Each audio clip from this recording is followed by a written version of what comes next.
Hola, ¿cómo están? Me da muchísimo gusto saludarlos. Bienvenidos a Conversatorio Jurídico, nuestro espacio académico orientado a generar doctrina y razonamiento en el mundo del derecho. En esta ocasión contamos nuevamente con la destacada participación del profesor doctor Leonel Calderón. Él es coordinador de la maestría en Derecho Penal de la Universidad de Guayaquil. También es catedrático de Derecho Penal, Procesal Penal y Práctica Penal. Con él abordaremos el eje académico en torno a la delincuencia organizada, teoría y práctica. Muy buenas noches, querido Leonel. Un abrazo fortísimo a la distancia. Espero que te encuentres muy bien. Vinicio, qué gusto saludarte. Como siempre, es un gran honor, un gran placer compartir contigo aquí en este espacio que, como todos ya sabemos, va ganando cada vez más preponderancia en el ámbito académico de nuestro entorno. Gracias por la invitación. Muchísimas gracias a ti. También quiero saludar a todos quienes se integran a través de nuestras redes sociales a esta transmisión en vivo, tanto en YouTube, Vinicio Rosillo, donde además tenemos registrado todo el contenido de los conversatorios jurídicos que se vienen realizando desde hace más de 3 años, Facebook, Vinicio Rosillo, y la fanpage Poder del Derecho. Invitarlos para que puedan compartir también en sus redes en este momento este live, que otras personas puedan acceder a las capacitaciones que brindamos a través de este medio. El delito de delincuencia organizada es un delito grave, es un delito complejo. Nuestra legislación lo registra, el Código Orgánico Integral Penal lo tipifica como delito. Y en este marco, ¿cuál es el punto de partida para entender esta delincuencia grupal, esta delincuencia compleja? Bueno,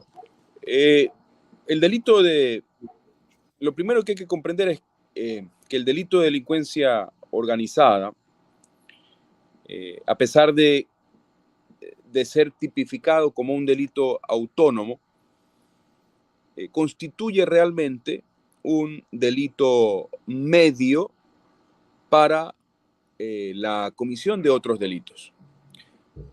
Esto no significa que se requiera de la comisión de esos otros delitos. Sin embargo, debe tenerse presente esta situación, o sea, esta situación de que se trata de un delito medio para la realización de otras infracciones jurídico-penales. Desde esta perspectiva, se trataría de una forma de anticipación de las barreras de lo punible, muy importante y muy característica de las formas de legislar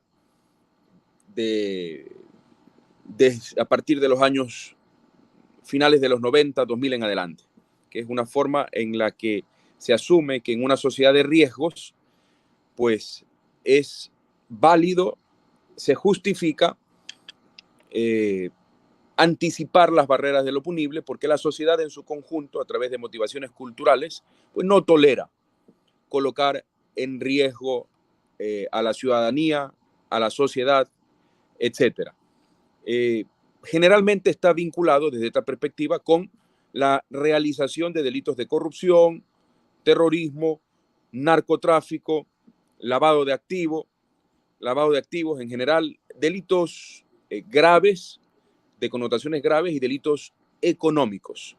Esto es muy importante. Y la cuestión es que la delincuencia organizada no solo abarca el aspecto nacional, sino también el aspecto internacional. Delincuencia organizada nacional y transnacional, porque muchas veces los intereses que se encuentran en juego obedecen a estructuras o megaestructuras que operan no solo a nivel nacional, sino también a nivel internacional.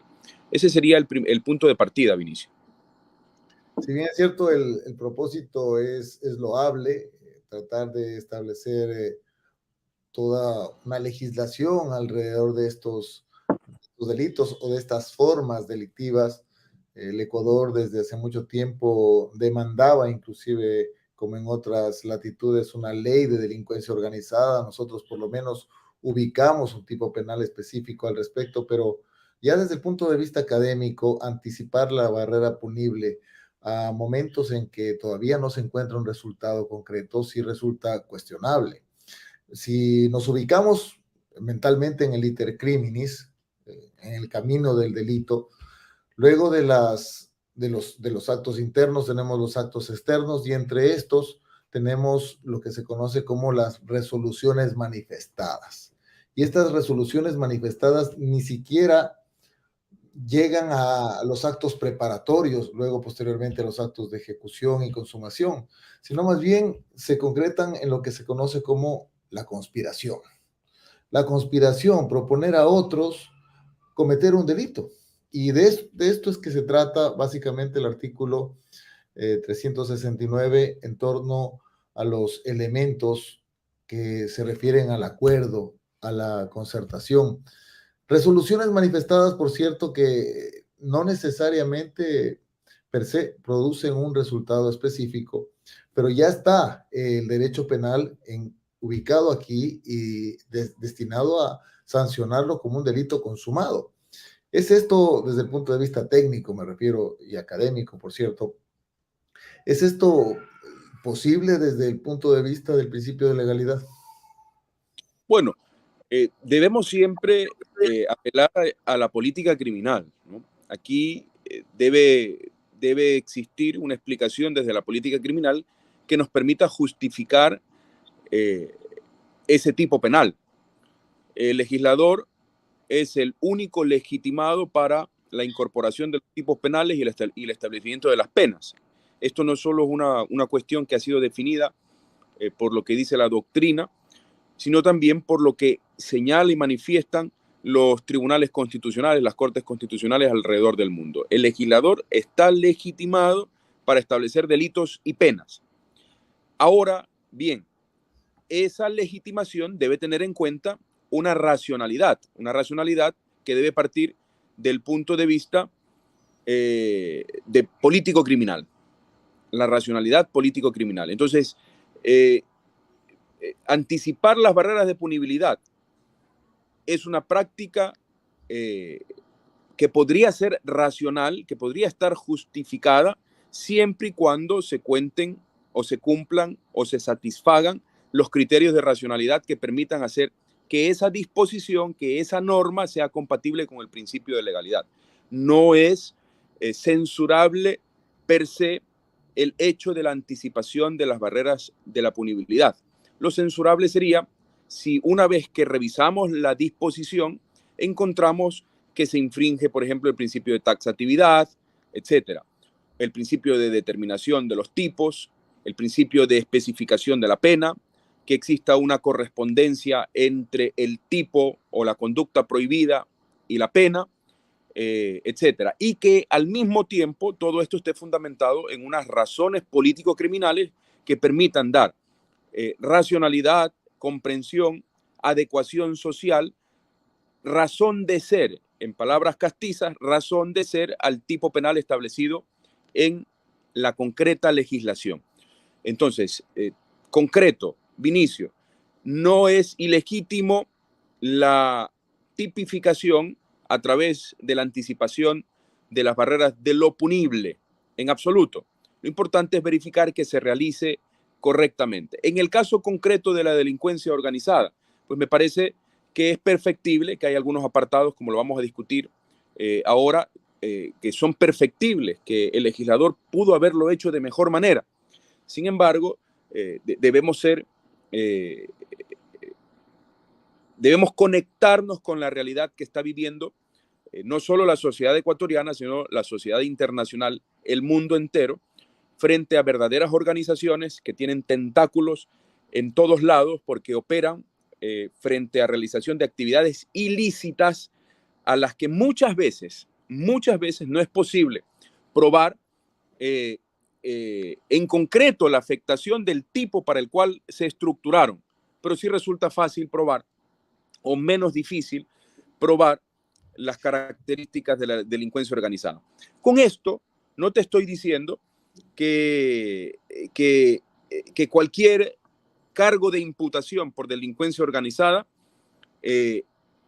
fundamenta una responsabilidad.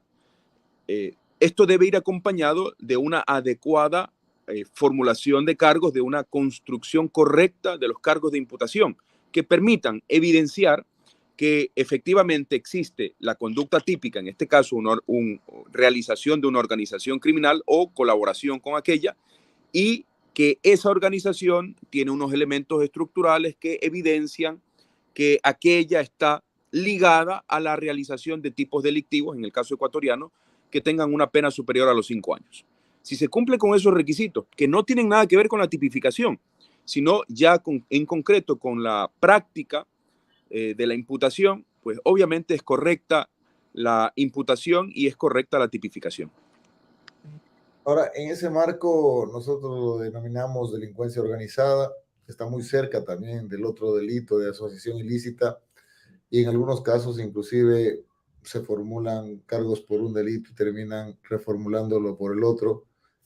Están casi de la mano en su estructura, pero a propósito de esto tenemos que obligatoriamente referirnos al marco de la convencionalidad y mucho antes que nosotros lo registremos en nuestro ordenamiento integral penal en el COIP, ya teníamos nosotros un lineamiento normativo fijado en la Convención de las Naciones Unidas contra la Delincuencia Organizada Transnacional. En este cuerpo normativo se reconoce al grupo delictivo organizado. El grupo delictivo organizado, entendiendo que se trata de un delito que tiene participación de varias personas, es decir, nosotros tenemos un sujeto activo que se encuentra estructurado por varias personas.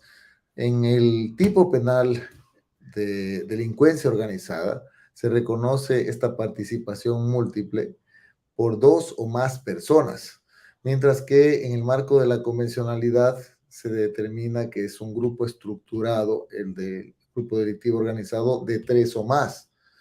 Nosotros, en este sentido, evidentemente, no hemos seguido el lineamiento de la convencionalidad, sino más bien que inclusive reducimos el número de participantes de delincuencia organizada, de tal forma que si es que dos personas se conciertan para cometer un delito, ya estarían estos estructurando una delincuencia organizada. Sí, bueno, en efecto, la Convención de las Naciones Unidas contra la Delincuencia Organizada Transnacional y sus protocolos del año 2000 y que Ecuador ratificara en el año 2002, regula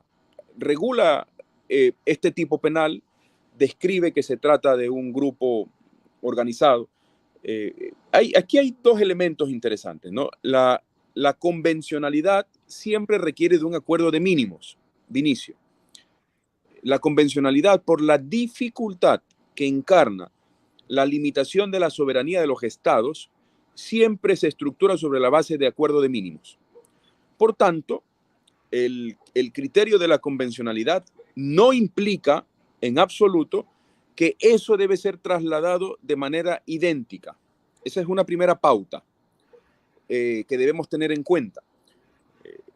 Por tanto, desde esa perspectiva se podría hablar de que existe legitimidad para poder establecer el tipo a partir de 2 personas. Ahora, podría ser discutible también desde una perspectiva convencional si en el caso concreto, teniendo un convenio que regula este delito de este modo y tratándose de un convenio ratificado por el Ecuador, si esa norma ya existe, porque es una norma que se inserta en la legislación ecuatoriana, porque eso es lo que establece las líneas jurisprudenciales de las cortes internacionales, ¿cuál es el tipo que beneficiaría de mejor manera al procesado? Desde esa perspectiva podría existir la discusión, pero ya es una discusión metadogmática, convencional, constitucional, que debería resolverse en esos escenarios. Desde una perspectiva del principio de legalidad, a mi juicio, lo justo, lo correcto, es que hasta que no se resuelva esa discusión que podría plantearse, debe aplicarse lo establecido en el Código Orgánico Integral Penal.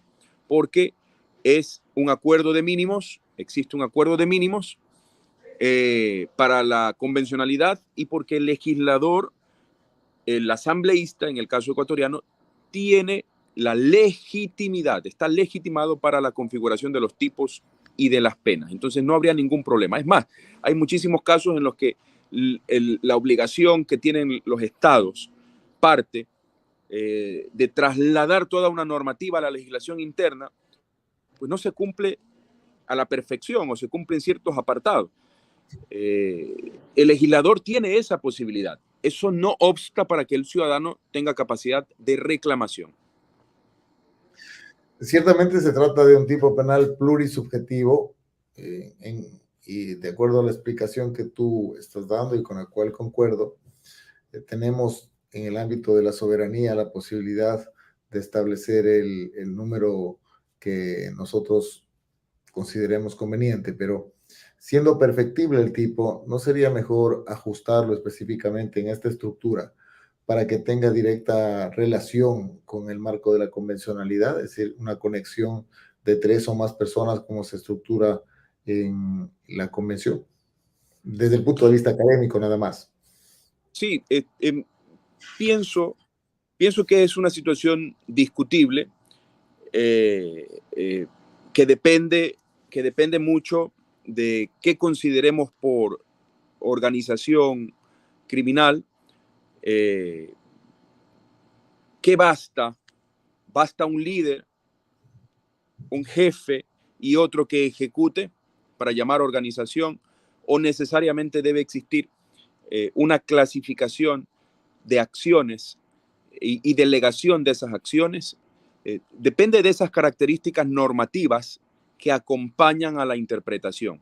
Considero desde esa perspectiva que lo correcto sería quedarnos con 3, al menos 3, porque en 3 nosotros podríamos explicar de mejor manera la naturaleza específica de lo que es una organización. En una organización existe una estructura jerárquica muy clara, muy diferenciada y al mismo tiempo una división del trabajo.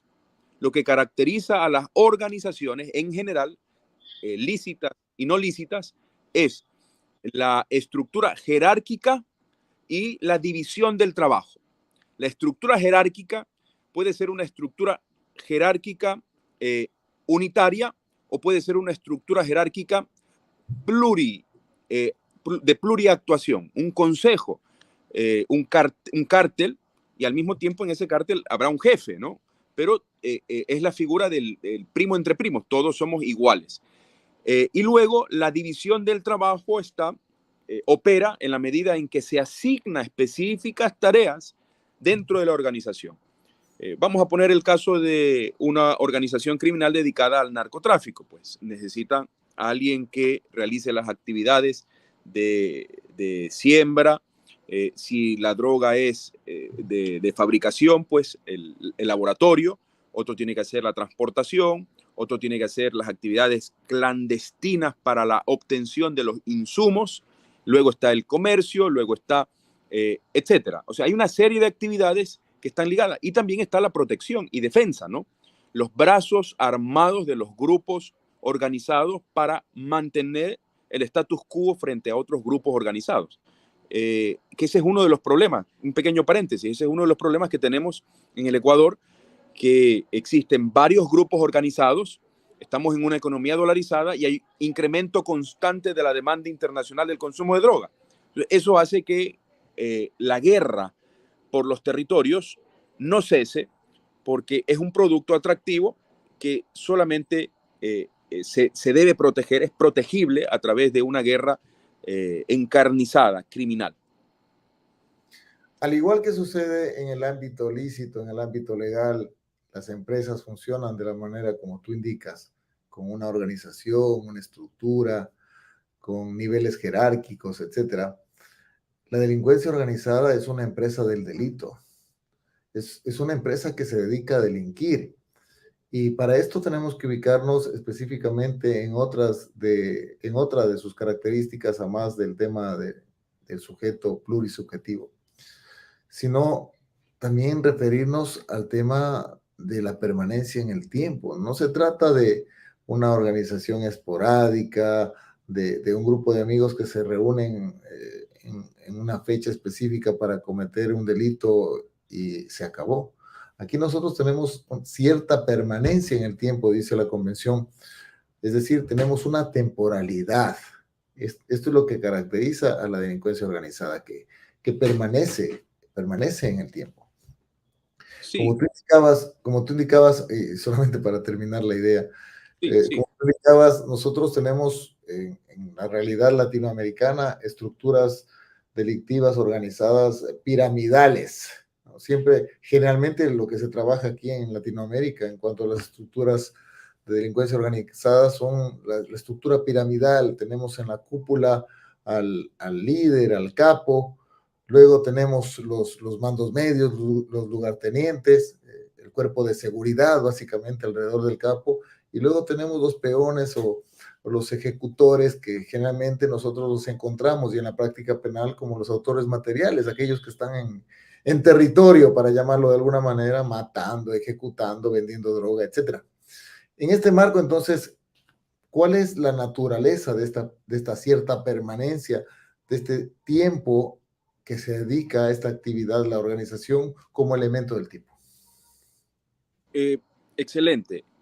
Sobre esto, en efecto, el artículo 369 tiene varias cuestiones que son interesantes para la discusión. Antes de contestarte respecto de ese elemento, me gustaría, porque te he escuchado que hablas constantemente del sujeto plurisubjetivo, dices. Sí. Esto es interesante porque hay una discusión latente aquí.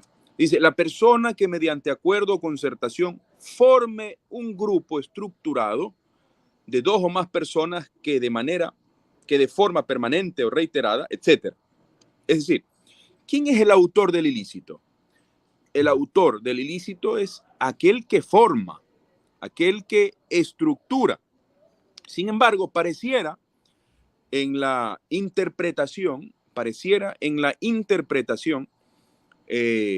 hay muchos autores que entienden que la mera participación en la organización, en las actividades trascendentes o no de aquella, te hacen autor del ilícito. Pero la redacción del tipo penal, si atendemos a la taxatividad, la redacción del tipo penal es muy específico. Dice, la persona que mediante acuerdo o concertación forme un grupo estructurado. Forme un grupo estructurado. Es decir, aquellos que se conciertan, que acuerdan integrar este grupo, formarlo, estructurarlo, organizarse. Es como 5 o 6 socios que deciden constituir una compañía. Esos serían los autores del delito. Sin embargo, existe una interpretación, a mi juicio discutible, que interpretaría que todo aquel que participa en la organización es autor. Sin embargo, esto debe ser muy aclarado, muy definido, porque entonces las reglas de la participación establecidas en el 42 y siguientes, pues entonces no nos sirven para nada. Es cierto que en algunos casos el legislador, de una manera que debe ser criticada, introduce en la parte especial la equivalencia entre el cómplice y el autor, o la jurisprudencia también lo realiza, por ejemplo, en los casos de robo, ¿no? Etcétera. Sin embargo, esta situación debe ser criticada desde una perspectiva técnica que no ofenda gravemente al principio de legalidad. Debemos señalar que autor de este delito es aquel que al estilo de los socios se pone de acuerdo para estructurar la organización. Pare de contar. Todos los demás forman parte, todos los demás podrían formar parte de aquella en cada una de las diferentes formas de participación que establece la codificación. Luego vamos a analizar los otros apartados. eh, esta situación interesante que tú preguntabas, ahora sí vuelvo a eso, dice, de forma permanente o reiterada. Es decir, no solo basta con la voluntad, la declaración de voluntad consignada en ese acto de formar el grupo, sino que esa voluntad debe permanecer en el tiempo. Es una voluntad de realización en el tiempo de las actividades ilícitas. Y eso debe ser probado. Cada uno de los elementos del tipo deben ser probados, porque sin la prueba de esos elementos típicos, entonces no nos encontraríamos ante la tipicidad.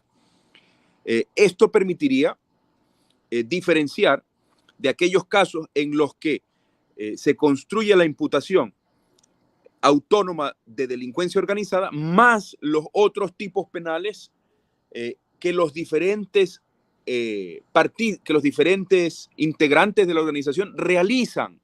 Secuestro extorsivo, sicariato, narcotráfico, lavado de activos, lo que sea, en esos casos nos encontraríamos ante un concurso.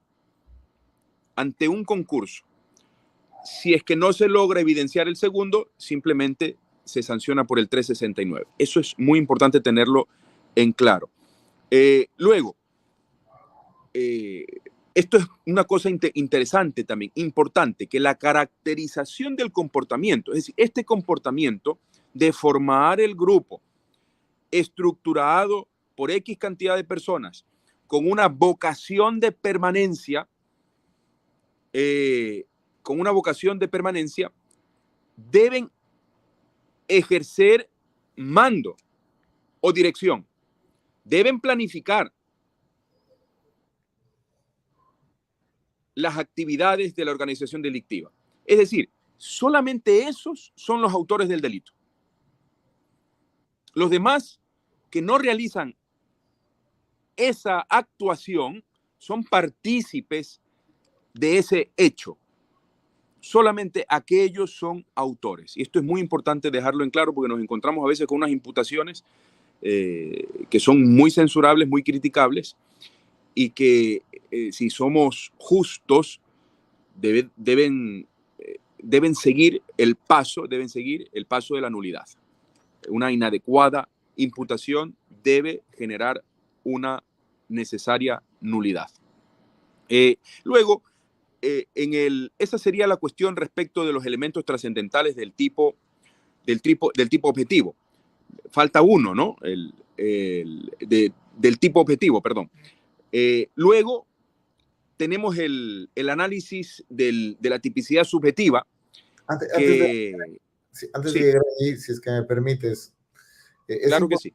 Es importante ampliar lo que tú estás indicando respecto a esta participación, una especie de participación mediata que se está dando a partir de un protagonista que se dedica a este ejercicio de proposición y conspiración. Si recuerdas antes, en nuestro Código Penal ya derogado, nosotros teníamos estas dos figuras.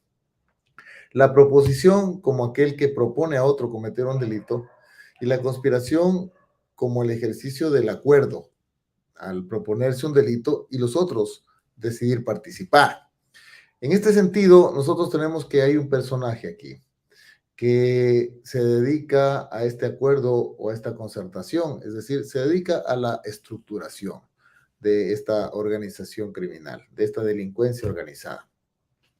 Y nosotros tenemos que para él, nuestra legislación inclusive le da una pena más alta, luego reconoce que puede estar en distintos niveles de mando, obviamente en la pirámide que acabamos de referir, pero en la parte final, y por eso quería hacer esta puntualización, se refiere a los demás colaboradores. Estos demás colaboradores repútanse también, de acuerdo a nuestra legislación, autores, aunque técnicamente, como tú indicas, son partícipes, ¿verdad? En esta medida, estos colaboradores inclusive tienen, de acuerdo a nuestra legislación, una pena menor, de 5 a 7 años. Estos partícipes técnicamente podrían ser inclusive coautores, porque coadyuvan en la ejecución del delito que otro ha planificado, otro ha determinado. Ahora bien, sí quería hacer esta puntualización en la medida que nuestra legislación establece que esta persona que está organizando estos delitos tiene como propósito cometer otros delitos, y esto responde a tu razonamiento de que se trata de un delito medio, efectivamente, no es un delito fin, pero estos delitos, dice, deben tener una pena privativa de libertad de más de 5 años. Me parece que no es acertado este ejercicio de tipificación que ha hecho el legislativo. En la medida que solamente deja o reconoce para delincuencia organizada, con todos estos componentes que acabamos de ver, varios sujetos que están acordando, que tienen niveles jerárquicos, etcétera, cometer delitos graves, estos delitos de más de 5 años. Y deja para la asociación ilícita los delitos de menos de 5 años. Por eso se confunde, inclusive en algunos casos, como tú de alguna forma lo acabas de indicar, los ejercicios de imputación, cuando se formulan cargos.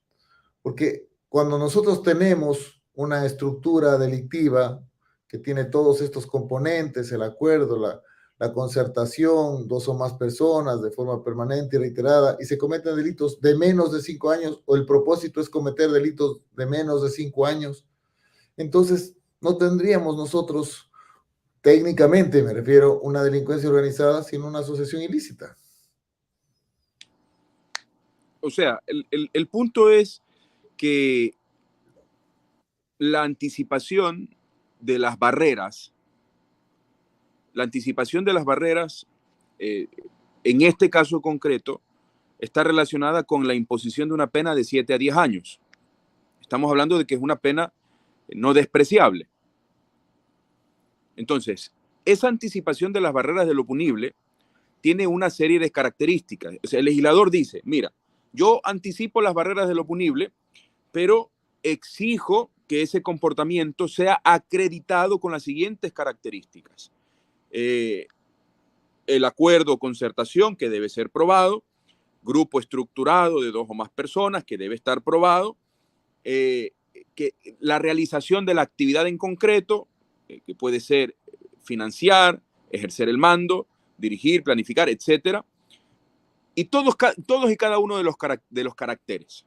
El legislador dice, muy bien, agrego uno más, porque la pena que estoy conectando a esta anticipación de las barreras es no despreciable, es decir, es importante.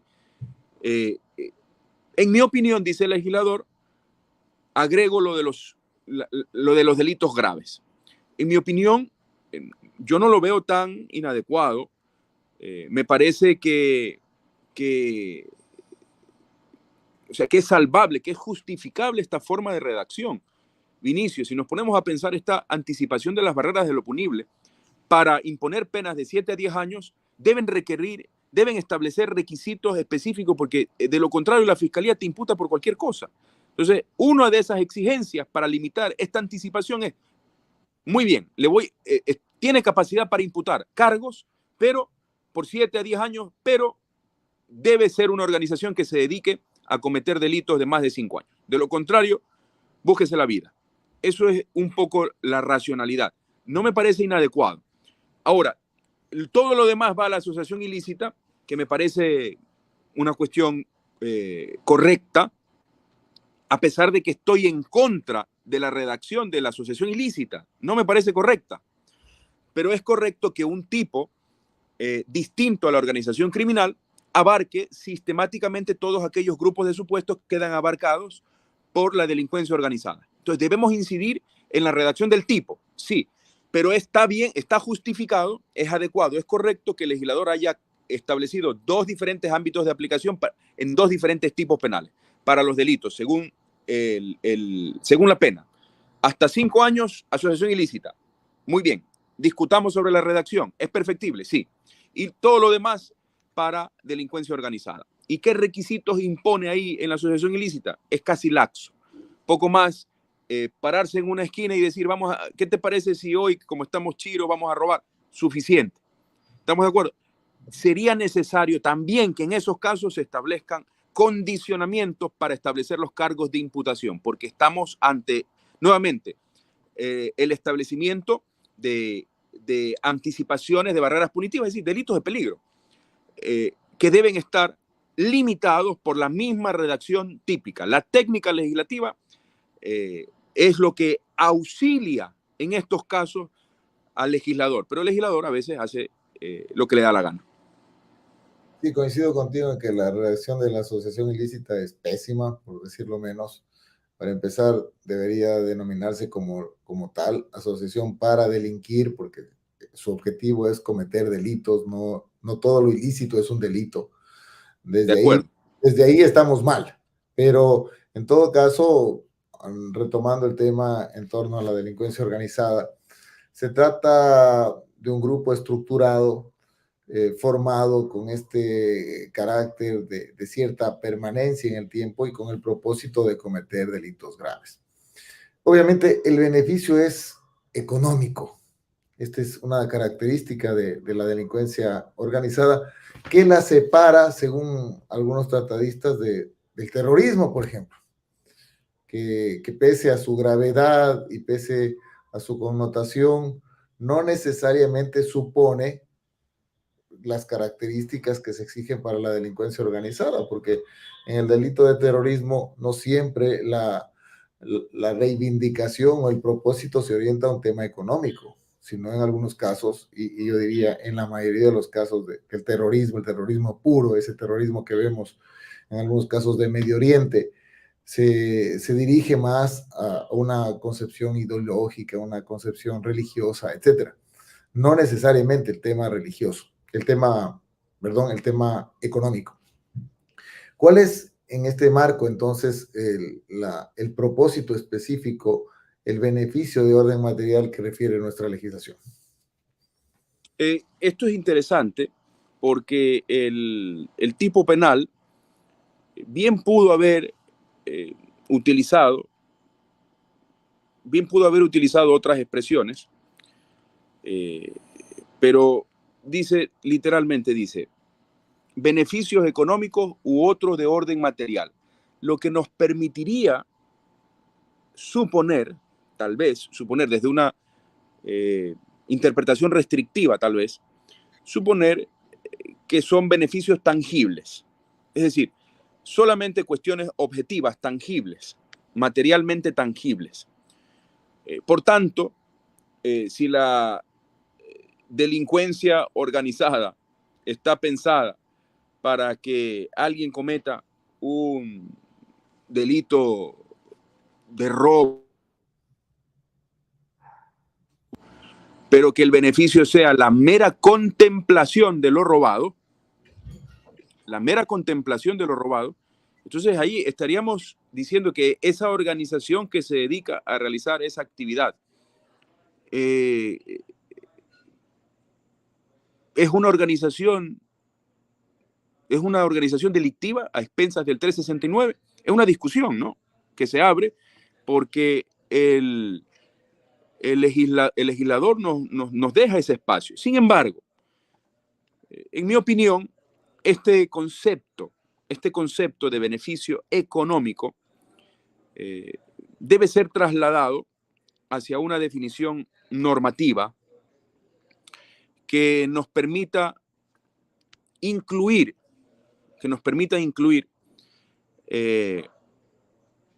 a todo aquello que sea susceptible de réditos.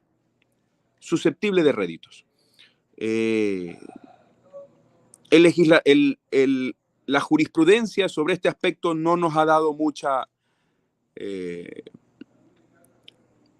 muchas iniciativas de solución. Esto ha quedado así al andar. Tampoco la discusión, los casos prácticos que se someten aquí, es decir, la delincuencia organizada que se somete a los tribunales, no es una delincuencia organizada en la que se pueda discutir mucho de este elemento. Sin embargo, yo en mi opinión, desde una perspectiva de correctiva, pediría un cambio aquí. Diría, beneficios de cualquier naturaleza. El beneficio debe ser de cualquier naturaleza, beneficio propio o de tercero de cualquier naturaleza. Algo que permita identificar correcta y adecuadamente la naturaleza jurídica de este delito. Ahora bien, analizados así los elementos,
a ver, parece que tuvimos un problema de conexión.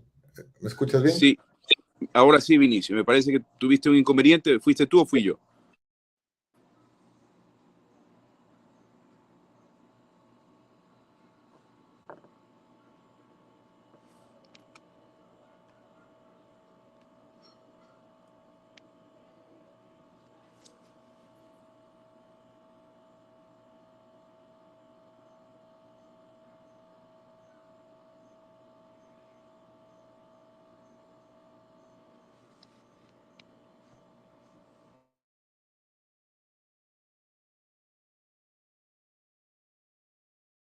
Ellos indicaban que se habían capturado a sujetos de delincuencia común organizada. Sin embargo, es importante establecer de que la delincuencia común tiene un tratamiento, la delincuencia organizada se separa de esta delincuencia común por las características específicas justamente que hemos estado analizando, ¿no? No es una delincuencia común en la medida de que tiene grado de permanencia, tiene una cierta estructura, una organización, tiene participación específica de varios actores, etcétera. Es decir, no se trata de una delincuencia común, esto debemos puntualizarlo. Y para esto justamente se brindan herramientas importantes en nuestro Código Orgánico Integral Penal, justamente para poder investigar este tipo de delincuencia, que es una delincuencia compleja, no es una delincuencia común. Y de ahí aparecen las famosas TI o las técnicas especiales de investigación. Yo conversaba con algunos alumnos la semana anterior, o esta misma semana me parece, en torno a este tema. Y habíamos nosotros tratado el asunto de justamente estas técnicas y en este marco la complejidad de utilizarlas por la delicadeza de los delitos que se tratan. Tenemos entre estas técnicas, como tú conoces, el agente encubierto o el agente infiltrado en la organización. ¿Cuáles son las características principales de esta técnica del agente encubierto y cómo se debe utilizar esta técnica? Bueno, aquí lo importante es señalar que este tipo penal responde a una específica caracterización, ¿no? Desde la política criminal.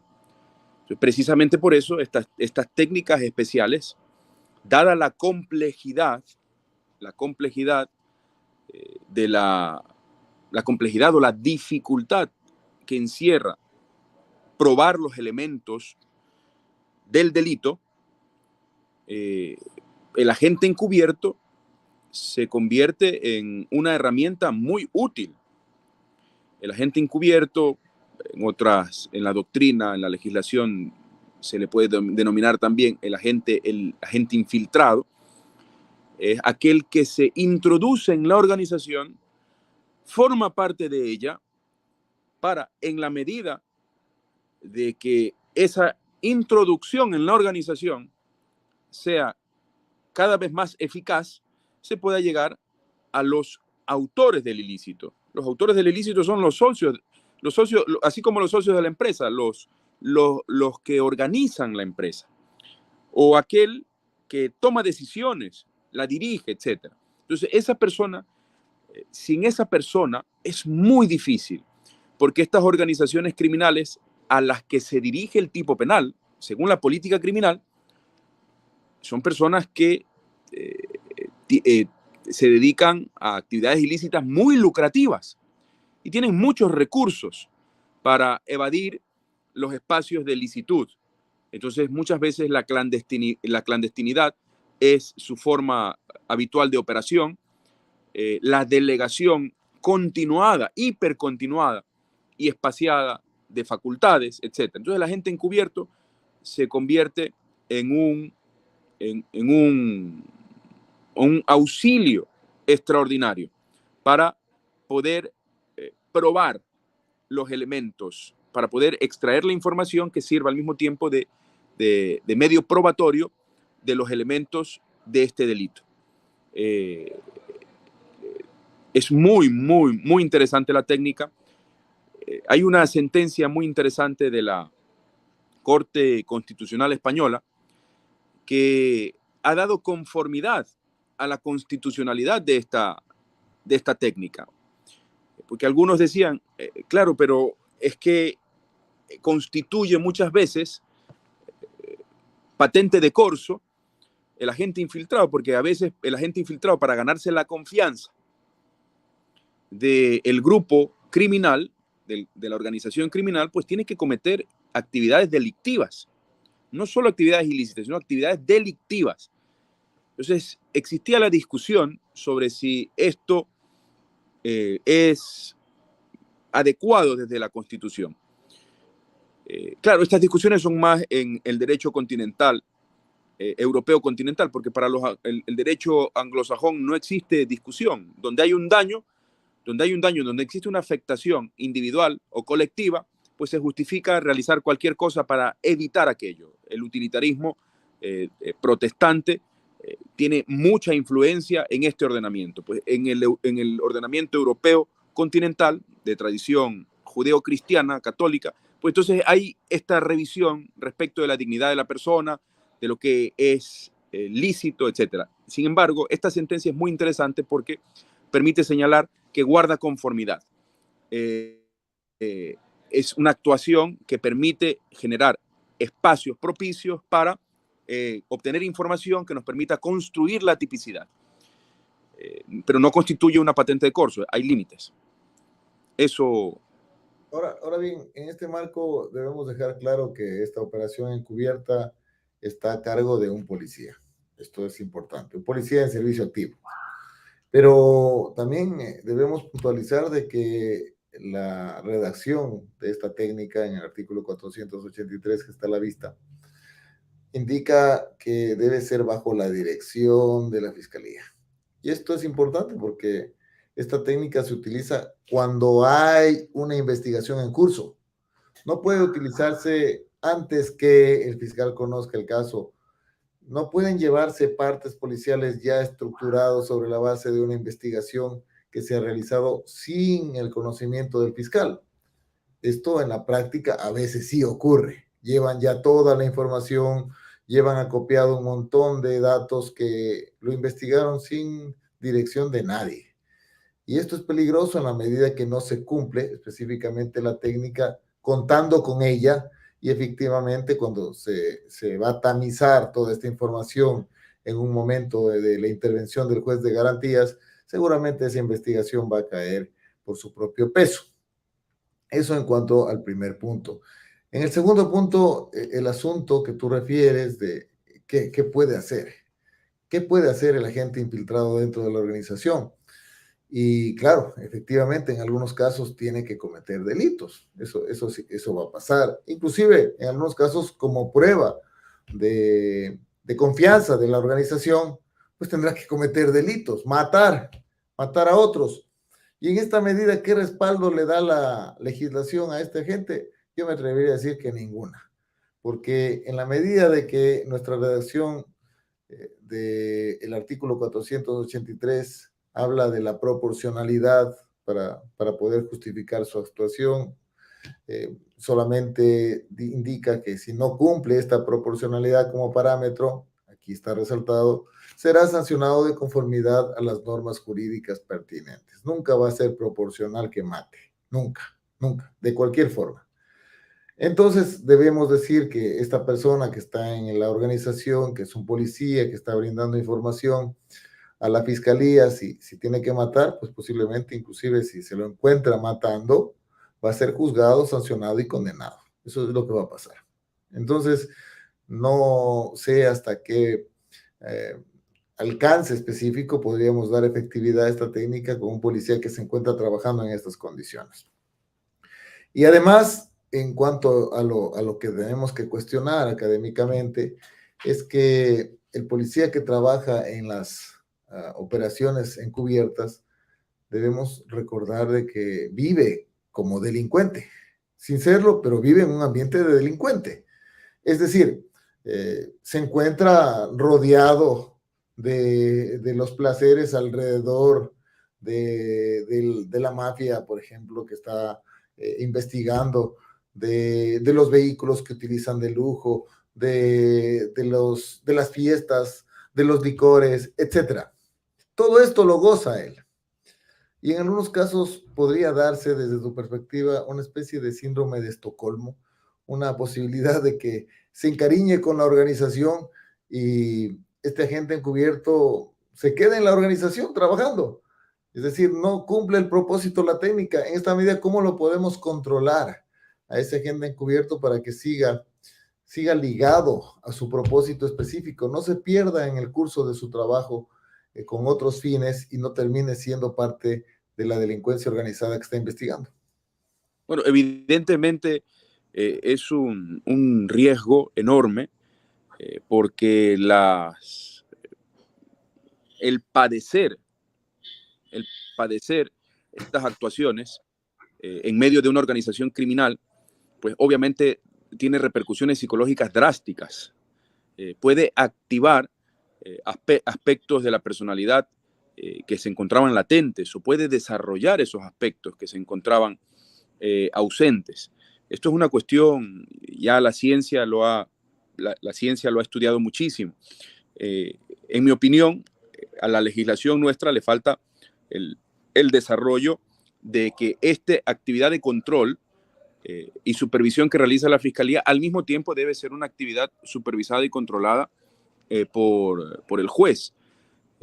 Y deben existir protocolos adecuados. Uno de esos es el examen psicológico, psiquiátrico, que dé sentido, que verifique el sentido de pertenencia y la distinción entre lo bueno y lo malo, entre lo correcto y lo incorrecto respecto del agente infiltrado. Son actuaciones que sí se encuentran legisladas y establecidas en protocolos, por ejemplo, en la legislación angloamericana. Ellos trabajan muchísimo con el agente infiltrado.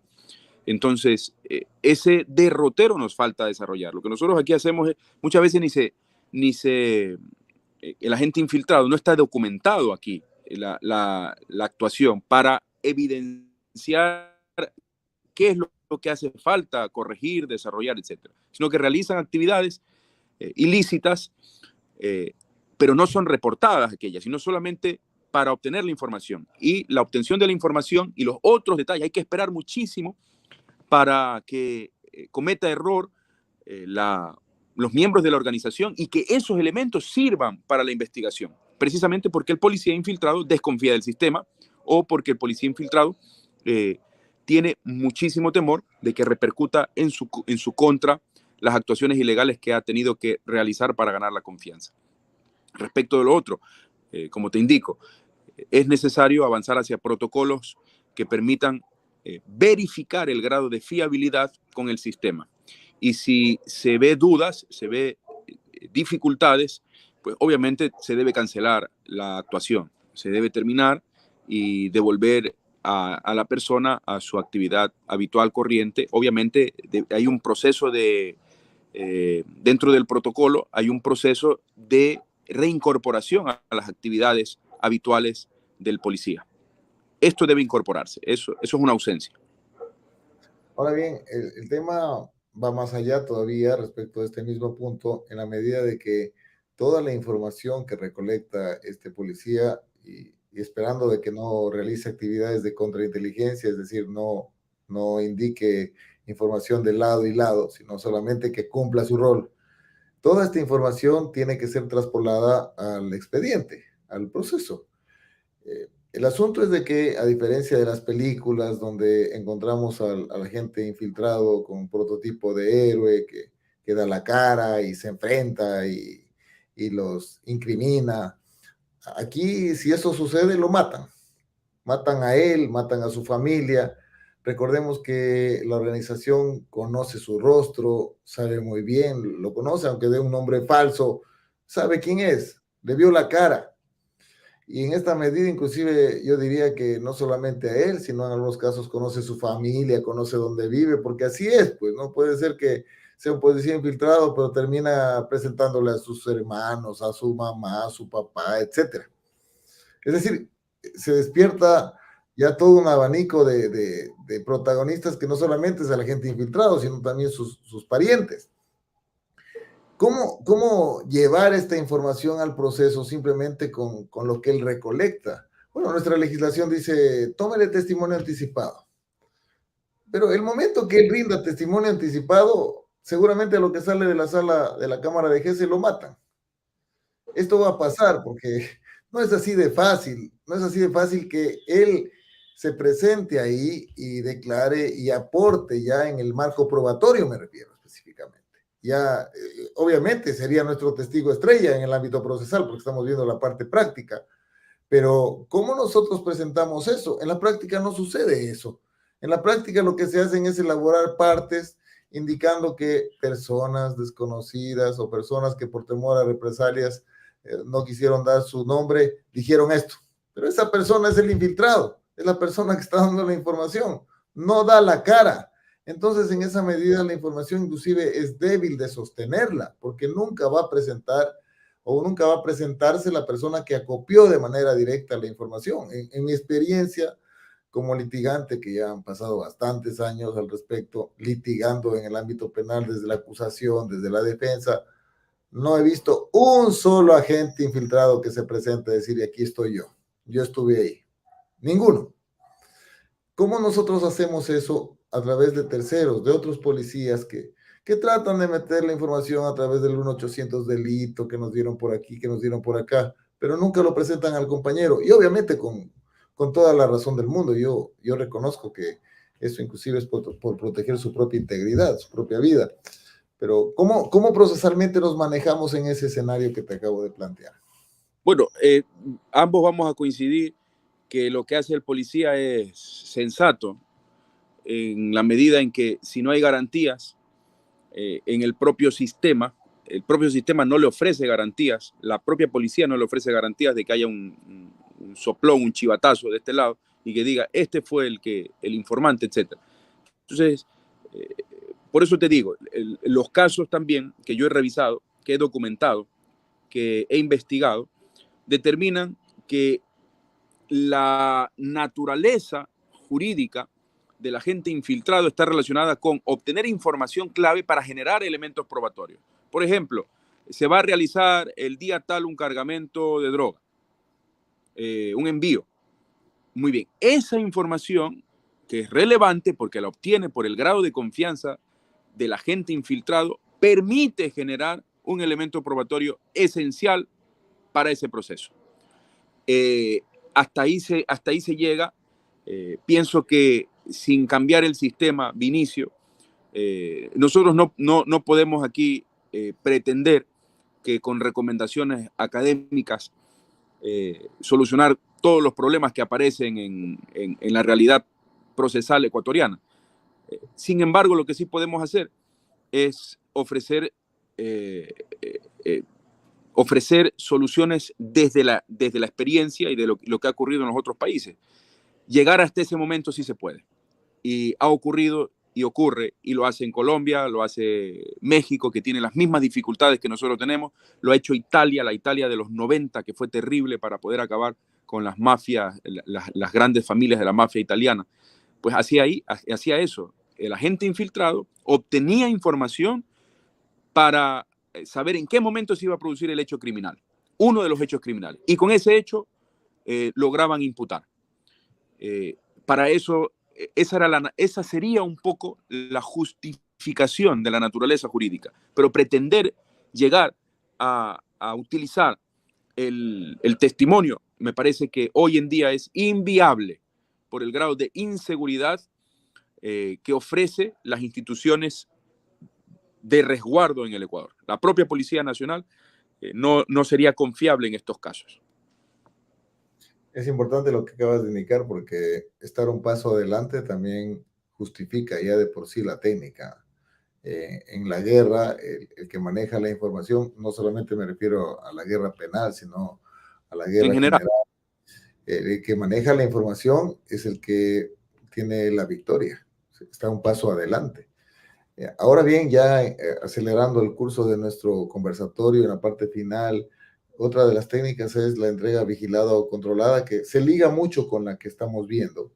Y en esta medida se estructura la posibilidad de que se trate de llegar hacia la estructura superior, al que está arriba, al que está delante de esa organización, en ese mando que acabamos de referir. No solamente capturar al que está llevando la droga, al que está llevando el cargamento ilícito, las armas, etcétera, sino también a quienes son los destinatarios de estas armas, de esta droga, de estas remesas que refiere nuestra legislación. ¿Cuál es la naturaleza de esta técnica de las entregas vigiladas o controladas? Para contestar eso, antes de eso, porque en cualquier momento me vas a decir que ya terminamos, me gustaría no olvidarme de hablar del tipo subjetivo, porque hay una cuestión muy interesante aquí, muy interesante, que en este delito es un delito esencialmente doloso, es un delito esencialmente doloso y que requiere dolo directo. No existe, no es que no se puede probar el dolo directo, pues entonces no hay delito. No es dolo eventual, no es dolo de segundo grado, tiene que ser un dolo directo. Y dolo directo de realización de los elementos del tipo. Hay una característica interesante de este tipo que restringe los cargos de imputación. O sea, elabore bien, le dice el legislador, haga bien su trabajo, que es este elemento subjetivo del injusto, este especial elemento subjetivo del injusto llamado beneficio económico. Usted debe, además, probar ese elemento, porque ese elemento no está abarcado en el dolo. El dolo abarca la realización del comportamiento, es decir, organizarse para delinquir. Organizarse para delinquir. Pero además, esa organización debe pretender beneficio económico o beneficio material. Entonces, esos dos elementos son esenciales. Nosotros observamos investigaciones en las que no se evidencia prueba del dolo. No, es que pasó por ahí o facilitó. Por ejemplo, imagínate tú, en el secuestro extorsivo, una persona X facilita la información de dónde va a estar ubicada la persona. Y luego la organización criminal, con esa información, dispone a X y Z que realice la actividad criminal, al que le toca. En ese caso concreto, te estoy hablando de un caso real. Se imputa también a aquel que facilita la información cuando es incorrecto. Ese señor a lo mucho será un colaborador del secuestro extorsivo, pero no es un partícipe de la organización criminal. Es un agente externo, es un freelance, no sé cómo podríamos denominarle. Es necesario probar que en la estructura criminal hay el sentido de pertenencia. Esto es muy importante. De lo contrario, no cumpliríamos con los elementos específicos del tipo. Dolo, especiales elementos subjetivos del injusto. El dolo debe abarcar cada uno de los elementos objetivos del tipo. Sí, excelente tu precisión. Ahora, enfocándonos en la segunda técnica, que es la que vamos a analizar y con la que vamos a terminar nuestro encuentro académico, las entregas vigiladas o controladas, te decía que forman parte de un desarrollo un poco del tema que acabamos de referir en torno a la primera técnica, el agente encubierto, pero en esta específicamente se da un propósito concreto de tratar de ubicar a otros participantes de la organización. Sí, bueno, la entrega vigilada es también una herramienta interesante. Eh, Debe estar también sometida al control, a la supervisión de las autoridades, de la fiscalía. Yo pienso que aquí debe jugar un papel mucho más protagónico el juez, que a veces no lo observamos, pero la naturaleza jurídica es tratar de encontrar a esos sujetos que no son alcanzables muchas veces por las investigaciones tradicionales. Eso nos permitiría a nosotros lograr probar quiénes son los que realmente intervienen en la actividad delictiva. Es una técnica que permite resolver ese problema, el problema de los partícipes del sujeto activo. En esa medida vemos que si es que en el decurso de este procedimiento, de esta técnica, se pone en riesgo la seguridad de quienes están realizando, la que son los policías, bajo la dirección también de la fiscalía, como la otra, se podría abortar esta técnica y actuar como si se tratara de una flagrancia. A ver, yo tengo mis dudas. Tengo mis dudas, al menos pienso que eso es un tema discutible y que ameritaría no una respuesta de 30 segundos, de un minuto. Pienso yo que es discutible, que al menos es discutible, porque precisamente el instrumento hace que la persona confíe en el sistema de alguna manera. Y después tú me vas después utilizo, desnaturalizo para poder introducirme en otro procedimiento en el que las garantías pues se reducen enormemente. Me parece que debiera discutirse eso. Yo pienso que sería un poco irrespetuoso. Es discutible. Ahora, el tema es de que cuando se determina esta técnica en el desarrollo de la vigilancia que están haciendo los agentes, sí, resulta ser de que estas personas que están persiguiendo, porque en el caso práctico, dos policías están en una camioneta persiguiendo un camión, y el camión que lleva droga, el sujeto que está manejando se da cuenta de que lo están siguiendo en esta medida, entonces lo que hace es alertar a sus compañeros o el mismo acelerar la marcha del vehículo. Ya se percatan los policías de que ese sujeto está huyendo, entonces nuestra legislación utiliza un término específico. Dice, y si es procedente, aprenderá a los partícipes con la suspensión de esta técnica. Pero sucede que a veces estas vigilancias, estas entregas vigiladas no toman pues 24 horas, toman varios días de seguimiento y además en el entendimiento de que debemos recordar que existe aquí una investigación previa. Es decir, para todas estas técnicas necesitamos una investigación previa. Ya debe estar abierta una IP para que puedan disponerse estas técnicas y en esa medida entonces no tenemos flagrancia.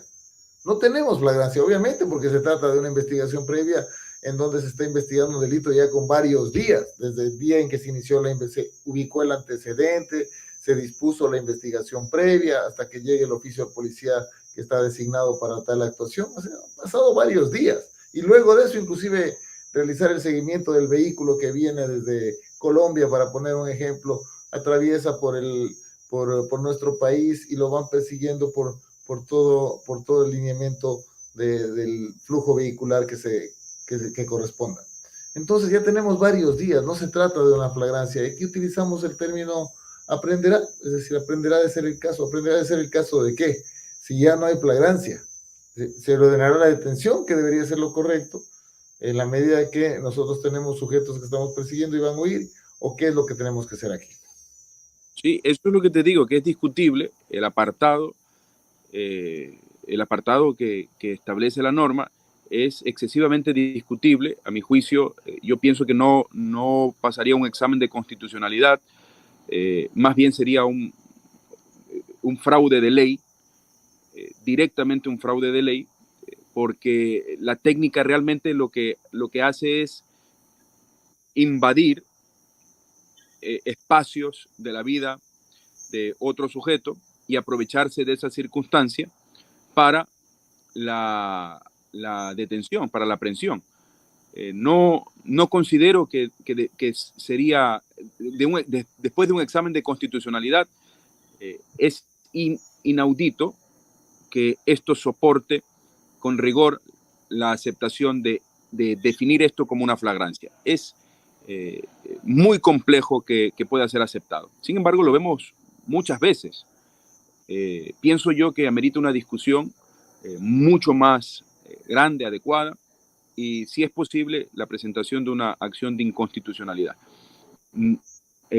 Hay una investigación abierta, existe con claridad unos elementos que han justificado la utilización de esta técnica y que se desdicen por completo de la flagrancia. Esos elementos que han justificado la instauración de la técnica impiden soportar la flagrancia. Entonces, sería inadecuado tolerarlo.